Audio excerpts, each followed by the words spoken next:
छठा अध्याय ध्यान योग कहलाता है। व्यक्ति को ध्यान कैसे करना चाहिए। कल एक प्रस्ताव आया था कि 6 अध्याय तक की गीता रखी जाए, विस्तार से व्याख्या हो, 2 वर्ष की जगह 3 वर्ष में पूर्ण हो।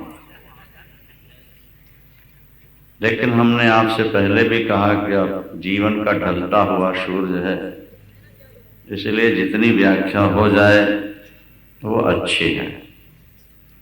तो संक्षेप में 9वें अध्याय तक चलेंगे और फिर अंतिम श्लोक कह करके कल पूर्णाहुति करेंगे। 6ठे अध्याय में ध्यान योग है। ध्यान योग व्यक्ति को ध्यान कैसे करना चाहिए, ध्यान की पद्धति क्या है, मन को शांति कैसे मिले। आज प्रत्येक व्यक्ति का ज्वलंत प्रश्न है, मुख्य प्रश्न है, महाराज मन में शांति नहीं है, मन एक जगह टिकता नहीं है। पूजा पाठ करने बैठे, ध्यान करने बैठे, तब भी वो भागता है। उसका समाधान प्रभु ने 6ठे अध्याय में किया हुआ, वो आप लोग अभी श्रवण करेंगे। कल आपने श्रवण किया कि काम, क्रोध और लोभ के वेग को जो रोक ले, वो दुनिया में सबसे बड़ा योगी और सबसे ज्यादा सुखी।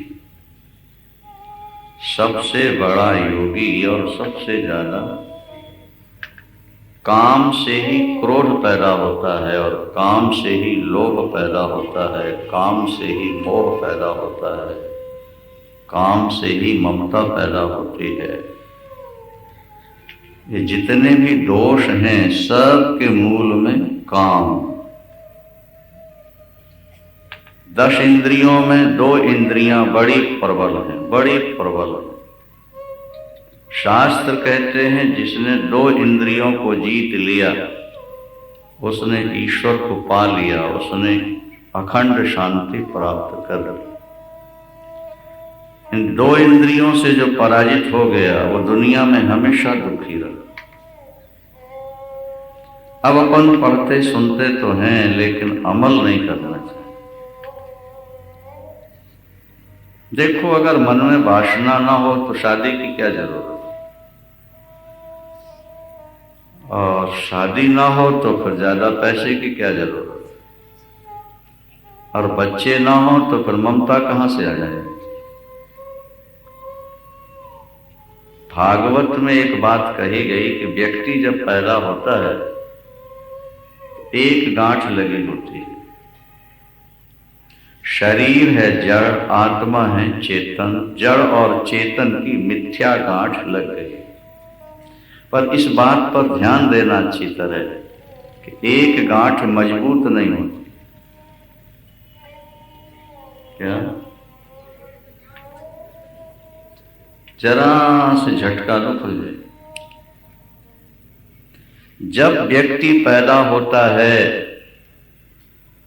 एक गांठ लेकर ही पैदा होता है। शरीर है जड़, आत्मा है चेतन, दोनों में एकता की भ्रांति ही गांठ कहलाती है। नहीं, शरीर को आत्मा मान लेना,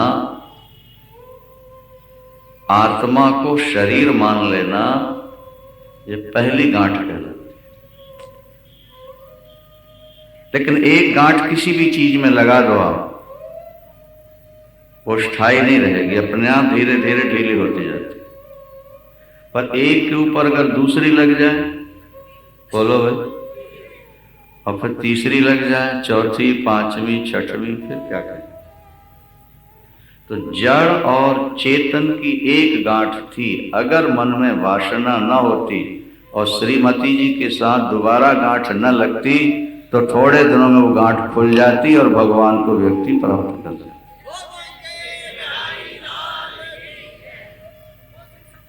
क्या? ये जो दूसरी गांठ लगी ना, वो पत्नी की पति के साथ लग गई और पति की पत्नी के साथ लग गई और अब मजबूत हो। और साल के बाद फिर बिल्टी छुड़ानी पड़ी, पार्सल आ गया तो बोलो वृंदावन, तो तीसरी गांठ लग गई। और दूसरा बेटा पैदा हो गया तो,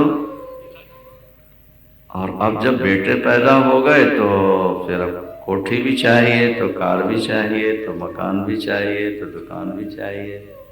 लोभ भी बढ़ गए, मोह भी बढ़ा, लोभ भी बढ़ा, ममता भी बढ़ी, मद भी बढ़ा और मत्सरता बढ़। सारे अनर्थों की जड़ है काम। अगर व्यक्ति के जीवन में वासना न हो, शादी न हो, तो जीवन में कोई समस्याएं नहीं, क्योंकि 4 रोटी और 2 कपड़े के लिए कहीं दुनिया में कमी नहीं। 24 घंटे अनायास मिलता है। ये जो तुम्हारे दिमाग की सारी उलझने हैं, ये केवल वासना के कारण शाखाएं प्रशाखाएं बढ़ती गई। इस पर हमें पुस्तक ही लिखना चाहते हैं स्वतंत्र, कभी समय मिला। काम, ये सारा का सारा जो संसार है ये काम का ही विकार है। दुनिया में हम जो झूठ बोलते हैं, छल और कपट करते हैं, धोखा देते हैं, विश्वासघात करते हैं, बड़ों के सामने भी सौगंध उठा लेते हैं झूठी, इसके मूल में केवल काम है। ये समझ, इस वासना ने बड़े बड़े उपद्रव कराए। क्या स्त्रियां बेचारी बंधन में रहती हैं, मर्यादा बहुत है, पर जब ये वासना जोर मारती है तो किसी को बेटा बनाती है, किसी को भाई बनाती है, किसी गुरु बनाती है, किसी चाचा बनाती है। सब गलत काम नहीं करती, लेकिन बहुत सारी ऐसी स्त्रियां हैं, क्योंकि पुरुष के पास जाने के लिए कोई नाता चाहिए। क्या समझे आप? और नाता समीपी हो, नजदीकी हो, भाई बन जाए, बेटा बन जाए, गुरु बन जाए, कोई ऐसा नाता बन जाए जहां जाने में हमको थोड़ा छूट मिल जाए। नहीं आई बात समझ? एक नहीं सैकड़ों कांड हमारे जीवन में ऐसे आए कि जिन्होंने भाई बनाया और बाद में देखा कि उनका पति पत्नी का नाता जुड़ गया। माता पुत्र बने और पति पत्नी का नाता जुड़ गया। पुरुषों का भी यही बुरा हाल है, किसी को बहन बना लेते हैं, किसी को बेटी बना लेते हैं, फिर छल और कपट और झूठ का सारा जो व्यवहार है वो काम से प्रारंभ होता है। काम की पूर्ति के लिए पत्नी चाहिए, और पत्नी की रोटी के लिए फिर पैसा चाहिए, पत्नी के श्रृंगार के लिए, पत्नी के रहने के लिए, भोजन के लिए फिर पैसा चाहिए। जहां काम है, काम की पूर्ति ना हुई तो क्रोध आ गया, काम की पूर्ति के लिए लोभ आ गया, और फिर इसके साथ मोह बढ़ गया, फिर परिवार में ममता हो गई, फिर मत्सरता हो गई, फिर अहंकार, सब अनर्थ यहीं से प्रारंभ। इसलिए उपनिषदों में भी लिखा कि वो दुनिया का सबसे बड़ा शूरवीर, वो दुनिया में सबसे बड़ा तपस्वी, सबसे बड़ा त्यागी, क्या कौन? बोले जिसने काम को जीत लिया, जिसने रसना और वासना को जीत लिया। 2 इंद्रियां, 10 में 2 इंद्रियां बहुत ज्यादा प्रबल, रसना और वासना। इसको हमेशा नई चीज खिलाते रहो, ये कभी तृप्त नहीं। बूढ़ों से पूछो, बुढ़ियों से पूछो, 75 वर्ष के हो गए, 80 वर्ष के हो गए, बचपन से लेके अभी तक इसको कितना दिया, लेकिन इसकी भूख मिट गई। बोलो भाई, स्वाद की वृत्ति मिट गई। नित्य नए पदार्थ मांगती रहती, रसना और वासना, वासना भी नित्य नए पदार्थ मानती, नित्य नया संयोग चाहती, पुराने के प्रति आकर्षण नहीं रह जाता, और नए पाने के लिए मन बेचैन होता है। न मिलने के बाद घुटन होती है, तनाव होता है, ब्लड प्रेशर हाई होता है, नींद नहीं आती है, परेशान। सैद्धांतिक बात है ये, भागवत में भगवान ने कहा, भगवान कि मनुष्य तो जंगल का शेर था, राजा था, लेकिन 2 इंद्रियों ने इसको घर का कुत्ता बना दिया। औपस्थ जैव कार्पण्यात्, औपस्थ जैव कार्पण्यात् गृहपालायते जना। रसना और वासना की प्रबलता के कारण यह जंगल का स्वतंत्र शेर गांव का कुत्ता बन गया।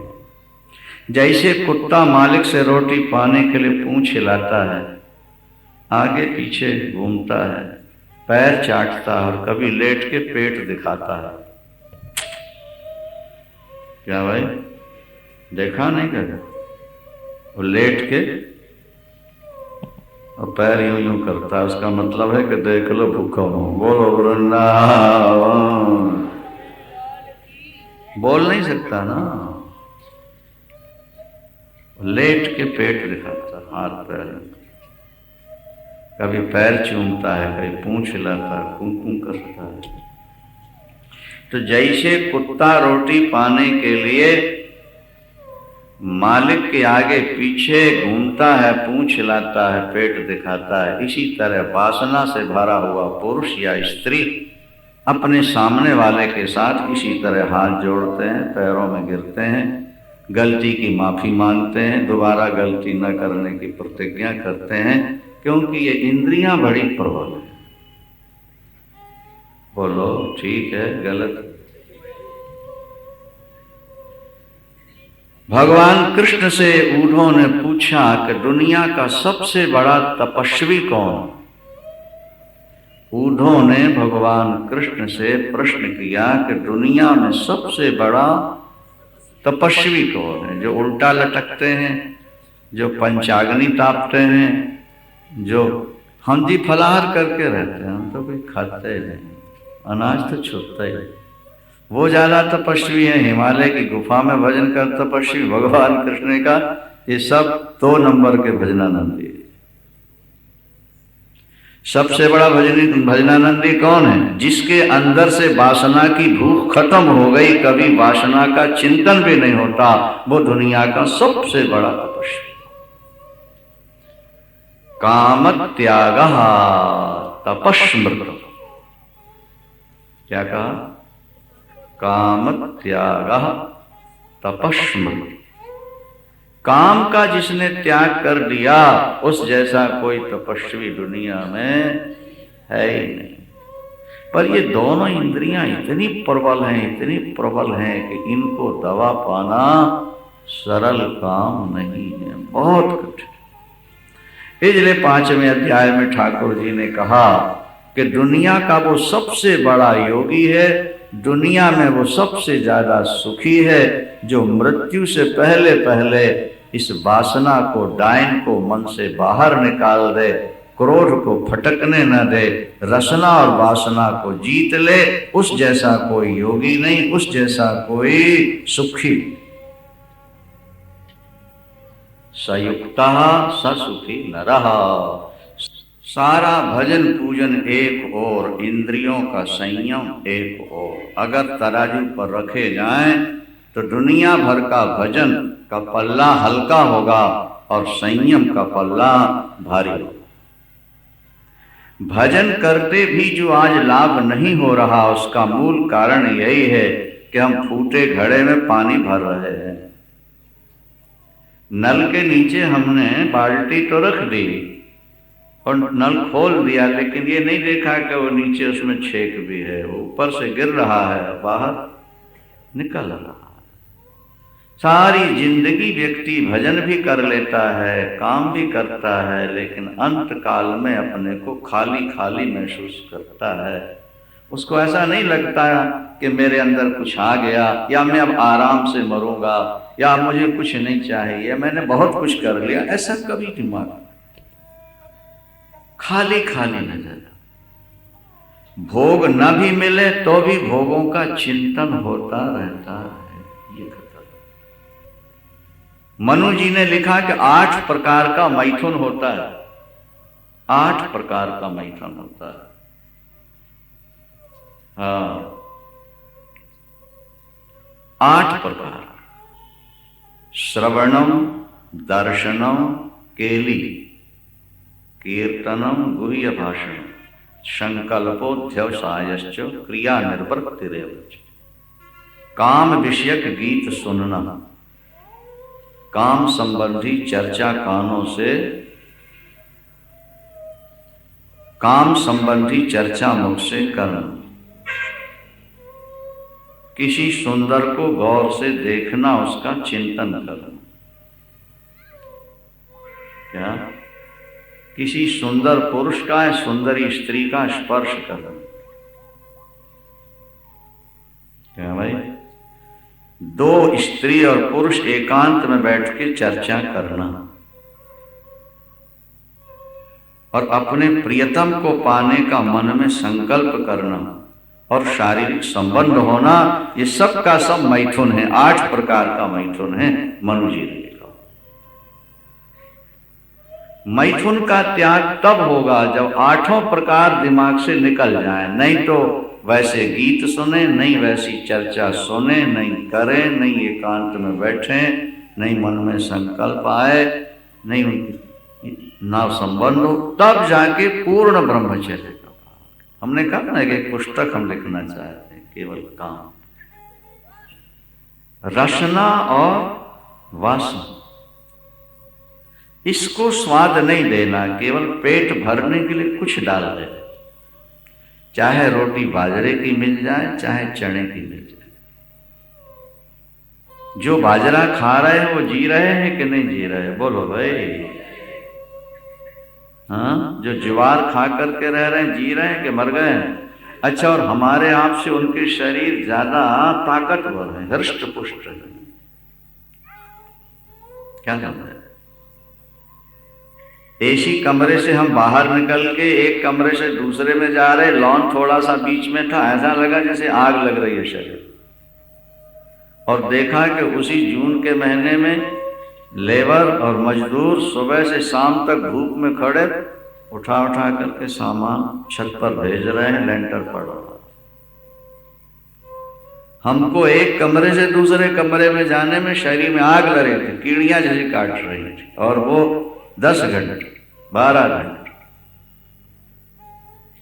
पेट भरना अलग चीज है और स्वाद लेना अलग चीज है। संतों ने हमेशा पेट भरने की बात सोची है और भोगियों ने हमेशा स्वाद लेने की बात सोची है। कबीरदास जी का दोहा है कि भूख चमारी चूहरी करे भजन में विघ्न। क्या? या को टुकड़ा डाल दो और भजन करो निश्चिंत। भूख चमारी चूहरी करे भजन में भंग। इसलिए या को टुकड़ा डाल दो और भजन करो निश्चित। पेट भरना है तो कोई आज भीषण महंगाई में भी आप 5 रुपए में 4 रुपए में पेट भर सकते हो, 2.5 रुपए में भर सकते हो। इस भीषण महंगाई क्या करना भाई? आटा ज्यादा 5 रुपया 6 रुपए किलो होगा पंजाब में, कि ज्यादा है? बोलो। तो 2.5 रुपए में आ गया। आधा किलो आटा तो खाओगे, ज्यादा सेठ तो वो भी नहीं खा सकते, गरीब खा लेगा बेचारा। क्या? और नमक से भी रोटी खाई जा सकती है। हमारे वृंदावन में एक पंडित जी थे महाराज, पढ़ने का बड़ा व्यसन था उनको, और प्रतिपदा को हमारे यहाँ पढ़ाई नहीं होती, अनध्याय मानते हैं। जैसे अंग्रेजों में संडे को छुट्टी होती ना, इसी तरह संस्कृत पढ़ने वालों को पूर्णिमा के बाद अगला दिन और अमावस्या के बाद उसमें पढ़ाई नहीं। तो वो 15 दिन की रोटियां इकट्ठी बना देते थे कि मुझको बाद में रोटी न बना, उनको सुखा लेते थे और छीके पर रख देते थे। और जब कड़ाके की भूख लगे, 4 रोटियां 15 मिनट पहले तोड़ के पानी में डाल दें, थोड़ा नमक रुक दें और उसको खा जाएं, पी जाएं, और फिर अपने पढ़ाई में और भजन में लग जाए।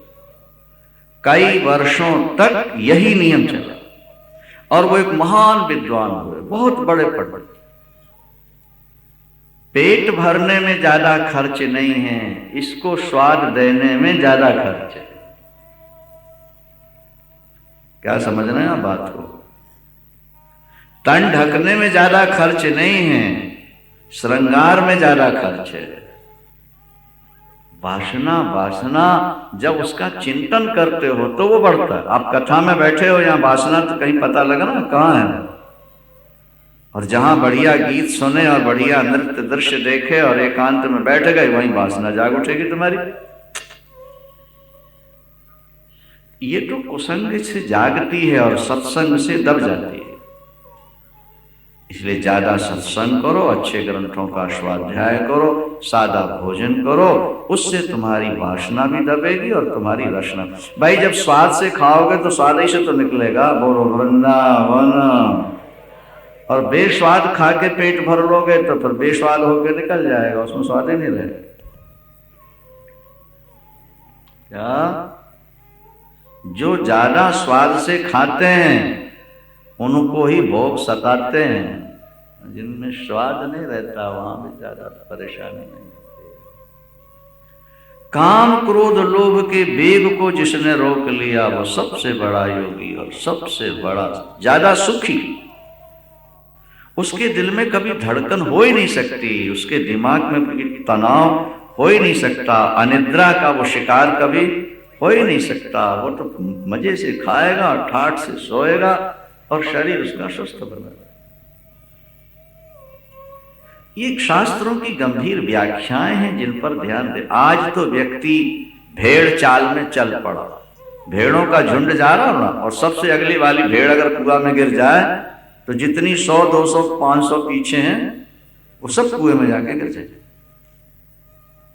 इसी तरह आज व्यक्ति पश्चिम की ओर देख रहा है, उस सभ्यता की ओर देख रहा है, वो कैसे पहनते हैं, वो कैसे खाते हैं, वो कैसे सोते हैं, उनके डबल बेड कैसे होते हैं, उनका शोकेस कैसा होता है। जो जो हम देखते जा रहे हैं वही वही हम करते जा रहे हैं। इसीलिए बड़ी समस्या हो गई ना दिमाग में।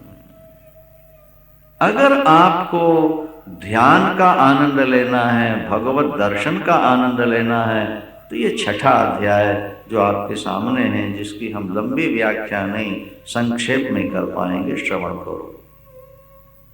अच्छा, जोर से बोलो वृंदावन। अनाश्रितः कर्म फलम कार्यम कर्म करोतिया। जो कर्म फल का त्याग करके कर्म करते हैं वही योगी हैं। अग्नि त्याग देने वाले या काम न करने वाले ही सन्यासी नहीं है। सन्यासी को आग छूने का विधान नहीं है शास्त्र में भाई। सन्यासी अपने लिए रोटी नहीं बना सकता, बनाता है तो वो सन्यास के नियम का उल्लंघन कर रहा है। वो तो भिक्षा पर निर्भर होता है। समाज ने रोटी दे दी तो खा लिया, नहीं फल फ्रूट जो मिल गए खा लिया। अपने लिए आग नहीं जला सकता रोटी बनाने के लिए। तो आग त्याग देने वाला ही सन्यासी नहीं है। क्या?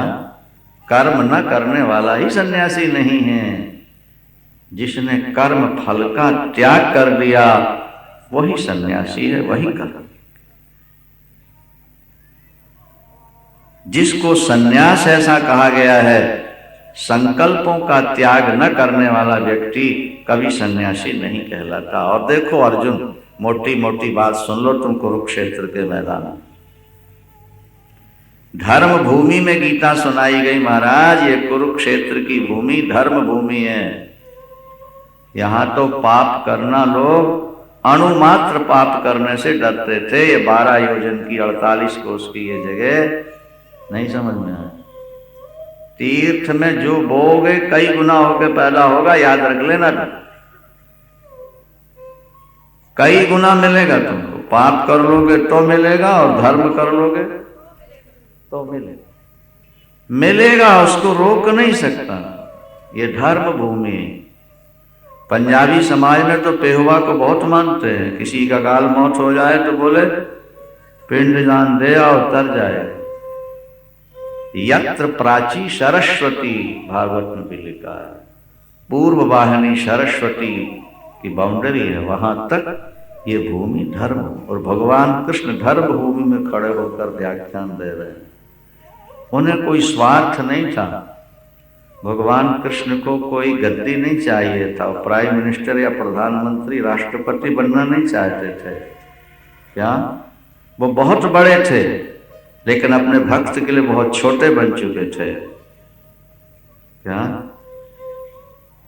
किसी संत ने लिखा है कि रथ जो बना हुआ था, रथ जो पहले बनते थे, वो पिछला हिस्सा ऊंचा होता था और अगला हिस्सा नीचा होता था, क्योंकि दोनों बराबर होंगे तो फिर पीछे बैठने वाले को आगे शत्रु दिखेगा कैसे। इसलिए पिछला हिस्सा ऊंचा और अगला हिस्सा।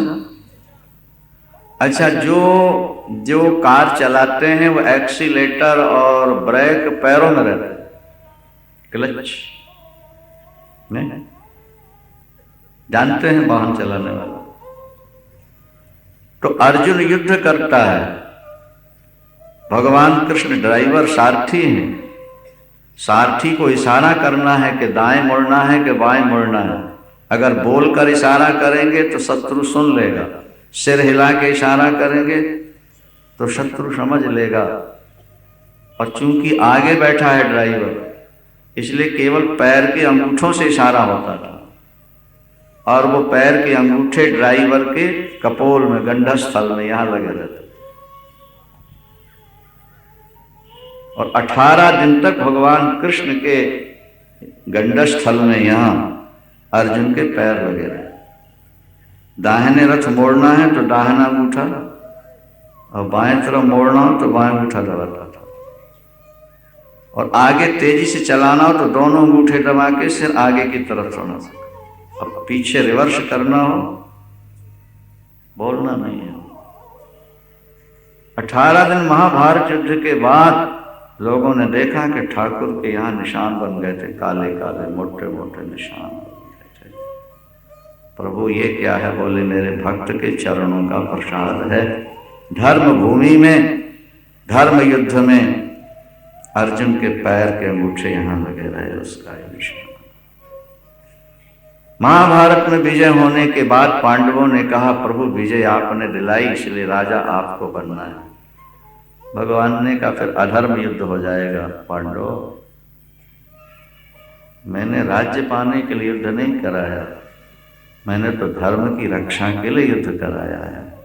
राजा आप बनोगे, मैं तो नीचे खड़ा होकर फिर भी आपसे आज्ञा मांगूंगा, मेरे लायक कोई सेवा हो तो बताओ।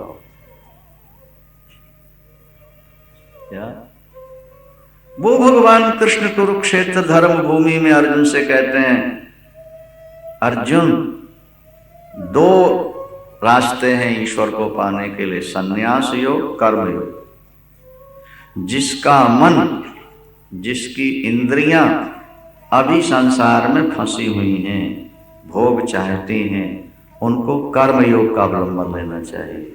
जिनकी इंद्रियां और मन संसार से सर्वथा उपराम हो चुके, हट चुके, ऐसे व्यक्ति को संन्यास की ओर जाना चाहिए। आरूढ़ोर मुनिर योगम कर्म कारण मुच्यते योगारूढ़स्य तस्यैव समा कारण। जो योग में आरूढ़ होना चाहता है, भाई जो छत पर जाना चाहता है उसको सीढ़ी की अपेक्षा है, और जो छत पर पहुंच गया अब लकड़ी की सीढ़ी हटा दो, क्योंकि अब तो ऊपर छत पर बैठ चुका। जो ईश्वर को पाना चाहता है, अभी इंद्रियां भोगों में हैं, गलत कार्यों में फंसी हैं, उनको सही मार्ग में लगा करके कर्म करते हुए फल की इच्छा नहीं रखना, आसक्ति नहीं रखना, ये कर्म योग हो गया। जब कर्म योग करते करते हृदय शुद्ध होगा और इंद्रियां जब विषयों से सर्वथा हट जाएंगी, तब तुम्हें संन्यास का संकेत दिया जाएगा, अब जाके बैठ जाओ।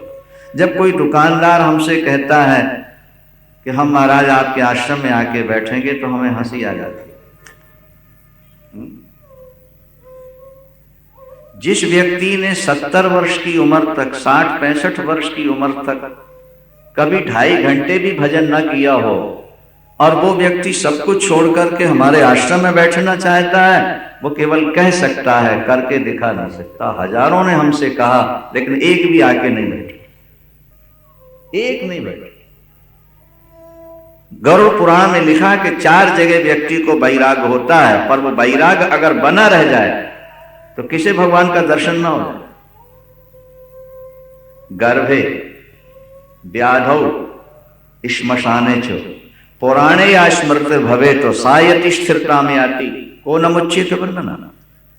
माता के गर्भ में जब उल्टे लटके होते हैं, ब्लड के अंदर डूबे हुए हैं और लाखों कीड़े काट रहे होते हैं और शरीर बंधा पड़ा है झिल्ली से, और भगवान उसको ज्ञान दे देते हैं कि लाखों बार तुझको ऐसे माँ के गर्भ में, तो उसको वैराग होता है। परमात्मा एक बार निकाल दे, तेरा इतना भजन करूंगा, इतना भजन करूंगा, यहां दोबारा ना आना पड़े मुझको। मैं प्रतिज्ञा करता हूं यदि योन्या प्रमुच्येयम ध्याये ब्रह्म सनातनम, ध्याये ब्रह्म सनातनम। अगर इस उदर दरी से, इस काल कोठरी से मुझे निकाल दो प्रभु, तो मैं आपका निरंतर चिंतन करूंगा, कोई गलत काम नहीं करूंगा ठाकुर, ताकि मुझे दोबारा नरक में और मां के गर्भ में ना। व्याधौ, हार्ट अटैक हो गया और डॉक्टर ने कहा बाईपास सर्जरी, बोलो वृंदावन। नहीं, हे परमात्मा इस सर्जरी मेरी सफल बना दे, जो बचा हुआ जीवन होगा तेरे अर्पण कर दूंगा। कैंसर हो गया, हे परमात्मा बचा ले, भजन करूंगा। टीबी हो गई, परमात्मा बचा ले, भजन करूंगा। और जहां ठीक किया भगवान ने, फिर खुरापात शुरू करेगा, दुकान में जाके पहले से ज्यादा बेईमानी शुरू कर देगा। बोलो वृंदावन। गर्भे व्याधौ श्मशाने च, जब किसी जवान को हम लेकर श्मशान की ओर जाते हैं, राम नाम सत्य है, लाखों करोड़ों कमाया, पत्नी बिलक रही, बच्चे रो रहे और खिला हुआ फूल टूट गया, श्मशान जा ले जाया जा रहा। कौन साथ जा रहा? कोई भी तो नहीं। 7-8 मन लकड़ी में उसकी वो सुंदर लाश गुलाब के फूल जैसी रखी। जब आग लगाई तो जो साथ गए हैं गमगीन हो जाए। वहाँ कोई हंसता नहीं, वहाँ कोई मजाक नहीं करता, वहाँ कोई दूसरी बात नहीं सोचता। अरे ये दुनिया क्या है, क्या उम्र थी इसकी बेचारे, कितना परिश्रम करता था, कितना कुछ कमाया, पत्नी और पुत्र, मकान और दुकान, और देखो बेचारा अकेला जा रहा, कोई साथी नहीं। अब तो अपन भजन ही करेंगे, ये दुनिया झूठी है, बेकार है। कुछ नहीं।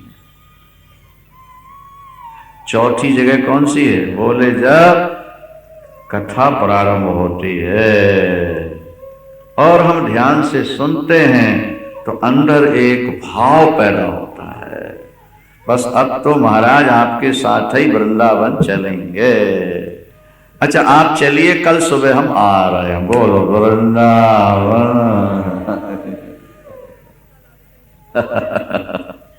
तब हमको हंसी आती है जब वो कहते कल हम आपके यहाँ पहुंच जाएंगे, क्योंकि कल तो कभी आना ही नहीं, कल तो कभी आना ही नहीं, आज ही आता है। अच्छा, कथा सुनने वालों का भाव अगर स्थिर बना रहे, श्मशान जाने वालों का भाव स्थिर बना रहे, रोग से पीड़ित होने वाले और गर्भ में बच्चे का भाव स्थिर बना रहे, तो परमात्मा का साक्षात्कार किसे नहीं होगा, निश्चित हो जाए। लेकिन समस्या है कि बस वो मरघट ज्ञान थोड़ी देर के लिए होता है और बाद में फिर माया हावी होकर उस ज्ञान को छुपा दे। जो ईश्वर को पाना चाहता है वो कर्म का अधिकारी है, जो जिसकी इंद्रियां विषयों से हट चुकी वो संन्यास का अधिकारी है।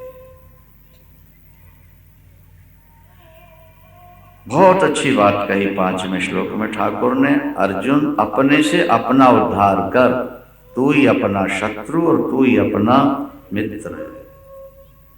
अपना मित्र कौन है? बोले जिसकी इंद्रियां और मन सत्संग की ओर दौड़ रही हो, कथा की ओर दौड़ रही हो, कथा सुनने में जिसको आनंद आ रहा। अभी हम पढ़ रहे थे किन्हीं आचार्य की टीका गीता पर, उसमें लिखा, बड़ा अच्छा लिखा, बोले कथा सुनते समय, कीर्तन करते समय अगर शरीर में रोमांच होता है, आंखों में आंसू आ जाते हैं, गला गदगद होता है, हृदय में गुदगुदी पैदा होती है, इसका मतलब है कि इसका हृदय अब शुद्ध हो रहा है। कथा सुनने में आनंद बहुत आता है। हे भगवान, हमें बार बार कथा सुनने को मिले, बार बार संकीर्तन मिले, पूजा पाठ, वो हृदय शुद्धि का संकेत होता है। हम कहा करते हैं, एक कुरुक्षेत्र का रिक्शा चालक प्रधानमंत्री बनने के लिए कभी प्रयास नहीं करता, करेगा? क्योंकि वो अपनी स्थिति को देखकर सोचता है कि अब प्रधानमंत्री पद तो मुझसे, लेकिन जो उप प्रधानमंत्री बन के बैठा है, गृह मंत्री बन के बैठा है, बोलो भाई, वो प्रधानमंत्री बनने का ख्वाब देखता है, स्वप्न देखता है और तोड़फोड़ भी करता है यहां कि मुझको क्या प्रधानमंत्री बनने की जो कोशिश कर रहा है, समझ लो को प्रधानमंत्री पद के समीप है, इसलिए कोशिश कर रहा है। जो दूर है कभी कोशिश नहीं करता। इसी तरह कथा सुन के जिसके आंसू गिरने लगे, रोमांच हो जाए, गदगद कंठ हो जाए और घर को छोड़ने की बार बार इच्छा हो रही हो, समझ लो अभी ईश्वर के समीप पहुंच रहा है, इसलिए इस ईश्वर से मिलने की इसके अंदर व्याकुलता का जन्म हो चुका है। और जिस व्यक्ति के मन में कथा सुनकर, कीर्तन सुनकर, पूजा पाठ और जाप करके कभी रोमांच नहीं हुआ, कभी गदगद कंठ नहीं हुआ, कभी कंप नहीं हुआ, कभी आंखों से आंसू नहीं गिरे, समझ लो अभी इससे, ये ईश्वर से बहुत ज्यादा दूर है। अभी इसका ये शास्त्रों ने लक्षण बताया। जिस क्रिया से आपके हृदय में गुदगुदी होगी, अगर आपके राजसी संस्कार हैं तो आप राजनीति में बहुत ज्यादा दिलचस्पी लोगे। आपके तामसी संस्कार हैं तो सुरा सुंदरी की ओर आपका मन बहुत दौड़ेगा। ये 14वां अध्याय गीता का ध्यान से पढ़ना पता लगेगा। अगर आपका हृदय सात्विक है तो फिर दया, दान, पूजा पाठ, कथा, कीर्तन, और जब ध्यान करने बैठोगे तो शरीर से ऐसा लगेगा रोम रोम से प्रकाश निकल रहा है, रोम रोम से प्रकाश निकल रहा है। अभी कल ही विनोद जी बता रहे थे कि जब नंदोत्सव पर आना होता था हरवंश को, तो भाइयों से झूठ बोलता था, अमुक काम आ गया तो मुझे जाना जरूरी है। ये नहीं कहता था कि मैं कथा में नंदोत्सव में जा रहा हूं, लुधियाना में जरूरी ये काम आ गया मैं जा रहा हूं। वो जा रहा है नंदोत्सव, और भाई कहते थे तुम काम छोड़ के चल पड़ते हो भैया, तो कहते थे विनोद भी तो काम छोड़ के जाता है। जब वो छोटे बच्चों पर छोड़ के जाता है इतनी महंगी दुकान, तो तुम तो बड़े हो, तुम्हारे दिन में छोड़ के मैं चला जाऊं 6 घंटे तो क्या बनता है? क्या ऐसे आंसू गिरते थे उसके लिए। और रात को पत्नी से कहता था पैरों में घुंघरू बांध के मुझे नाचना सिखा, तू गा बजा मैं नाचता हूं, रिहर्सल कर। आता नहीं था नाचना। हीरे को तो जौहरी समझ सकता है ना, किस व्यक्ति के किन लक्षणों में शास्त्र ने क्या कहा है, उसको तो शास्त्र पढ़ने वाला ही समझेगा, दूसरा क्या समझेगा। एक व्यक्ति का आकर्षण भोगों की ओर है, दूसरा का आकर्षण भजन की ओर है, स्वभाव से। जैसे विनोद के मन में स्वभाव से भजन का भाव नहीं समझे। दुकान पर ग्राहक आते हैं सोना खरीदे, और वो कहते बहन जी ये कैसेट का डब्बा तो लेते जाओ। बोलो बोलो आप जेवर खरीदो ना खरीदो, पर ये ले जाओ जरा अपने घर में, एक बार सुन लो, पसंद आए तो वापस कर दो। हमने कहा तुम सोना बेचते हो कि कैसेट बेचते हो? बोले महाराज वो भी चलता है और ये तो बहुत जरूरी है, ज्यादा लोगों में संस्कार बने। ये अंदर से जो चीज उठती है उसका ज्यादा प्रभाव, और वो छुपाए नहीं छुपती। तत्काल भावुकता पैदा हो जाए फिर दब जाए एक अलग चीज है, और अंदर से उठे और सदा बनी रह जाए वो एक अलग चीज। जिसका मन, तू अपने से अपना उद्धार कर।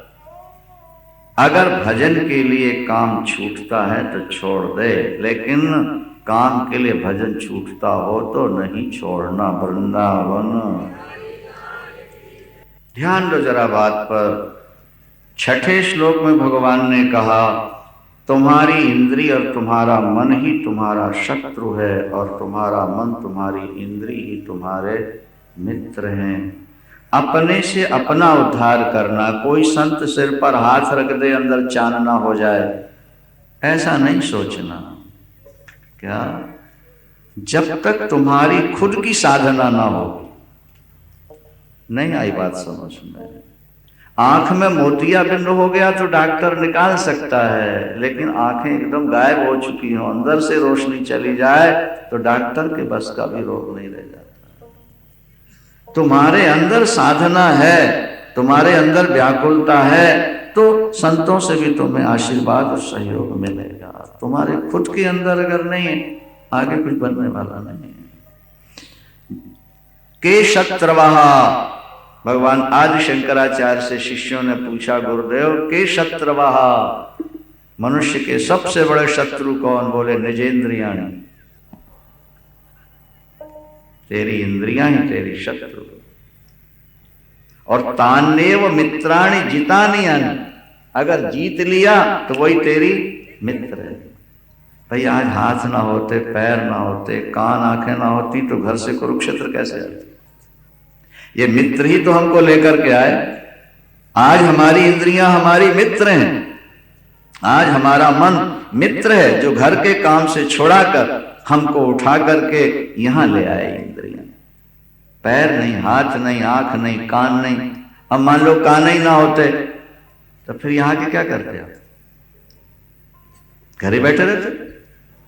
तो ये मित्र हैं हमारी इंद्रियां, जो हमको अपने घर से उठाकर यहां, और जिनकी इंद्रियां मधुशाला ले जा रही हैं, क्या शराब की दुकान पर ले जा रही हैं और गोलगप्पे खवाने ले जा रहे हैं, नहीं समझ में आएगा? वो शत्रु है, शत्रु। बिना गोलगप्पे खाए मर जाओगे ऐसा नहीं होगा, बल्कि ज्यादा खाओगे तो बीमार हो जाओगे, याद रखना। इसलिए ये इंद्री तुम्हारी शत्रु है जो तुमको उठाकर चाट खिलाने के लिए तुमको ले जाती है लॉरेंस रोड पर। बोलो वृंदावन।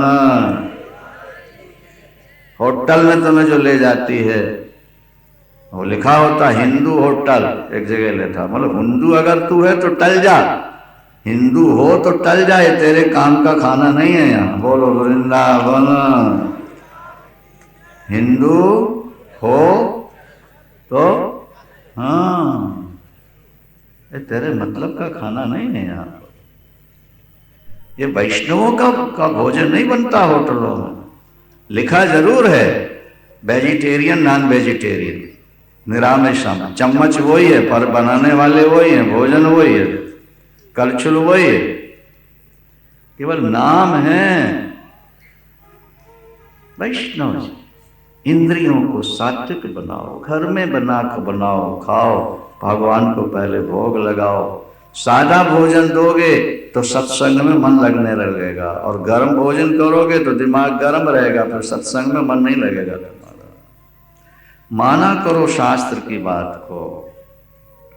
जिसने सर्दी गर्मी दुख सुख को समान मान लिया है, मान अपमान को नहीं, और परमात्मा में जिसका मन लगा रहता है, ज्ञान और विज्ञान से जो तृप्त है, कूटस्थ हो रहा है, माया में स्थित ब्रह्म में जिसका मन लग चुका है, विजितेंद्रिया, जिसने इंद्रियों को, ऐसा योगी जिसकी दृष्टि में लोहा पत्थर मिट्टी एक समान हो चुके।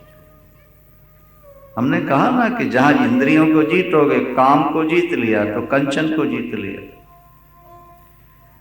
अर्थ और काम का जोड़ा है बाबू, धर्म और मोक्ष का जोड़ा है। जो व्यक्ति ईश्वर को चाहेगा वो धर्म का आचरण जरूर करेगा, और जो व्यक्ति काम को चाहेगा वो पैसे का संग्रह जरूर करेगा। क्योंकि पैसे के बिना काम की पूर्ति नहीं और धर्म पालन के बिना ईश्वर का दर्शन नहीं। तो जो ईश्वर को पाना चाहते हैं वो जीवन में धर्म को अपनाते हैं, और जो विषय भोग चाहते हैं वो पैसे को पकड़ते हैं। बढ़िया कोठी होगी, बढ़िया कार होगी, नहीं, और होटलों में बढ़िया रहेंगे, पति पत्नी घूमेंगे, मौज लेंगे, वो उसके पैसा तो चाहिए। आज जो समाज में भ्रष्टाचार फैला हुआ है वो केवल इसीलिए कि आज हमारे बच्चों में वे संस्कार ही नहीं रह गए जो बचपन से माता पिताओं से मिलते थे। पहले टीवियां नहीं थी, सिनेमा नहीं थे, तो बच्चे माता पिता दादा दादी के पास बैठ के कहानी सुनाओ करके बोलते थे। तो माता पिता दादा दादी उनको रामायण गीता भागवत की कहानियां सुनाते थे और वो संस्कार उनके अंदर दृढ़ हो जाते थे। अब दादा दादी से कहानियां सुनने की जरूरत नहीं है, क्योंकि वो जो टीवी आ गई ना, नहीं, हम कहा करते हैं कि टीवी एक बीमारी भी होती है ना, कैंसर और टीवी। तो टीवी तो आई गई है अंदर, तो कीड़े तो अंदर घुसेंगे ना तुम्हारे। अब उनको वहां जितना बढ़िया दिखता है, दादा दादी माता पिता थोड़ा इतना बढ़िया सुना सकते हैं। अब जो बचपन से वो देखते हैं, माँ के गर्भ से जो देखते आ रहे हैं, फिर उनके अंदर नए पुराने संस्कार कहाँ रहेंगे? तो नए जन्म ले लेते हैं। नहीं आई बात समझ? अब नया साल शुरू होना है परसों, देखना रात को क्या बोतलें उड़ेंगी, जबकि हिंदुओं का नया साल नहीं है। मजे की बात ये देखो, हिंदू का नया साल तो चैत्र अमावस्या के दूसरे दिन शुरू होता है, लेकिन भूल गए लोग। क्या भाई? हिंदू उसको भूल गए। अब तो अंग्रेजी उनके दिमाग में है, इसलिए अंग्रेजों का नया साल हमारा नया साल। अंग्रेजों की सारी नकल आज घरों में हो रही है। वृंदावन बिहारी, अंग्रेजी न पढ़ो हम ये नहीं कहते, पर हम ये कहते कि अंग्रेजी के संस्कार नहीं जाना चाहिए। कल हमने कहा था कि व्यक्ति शरीर से परतंत्र हो और बुद्धि से स्वतंत्र हो तो वो स्वाभिमानी कभी न कभी देह की परतंत्रता से मुक्त हो सकता है, लेकिन जिसका शरीर स्वतंत्र हो और बुद्धि से वो परतंत्र बन चुका हो, ऐसा व्यक्ति कभी स्वतंत्र जी ही नहीं सकता है।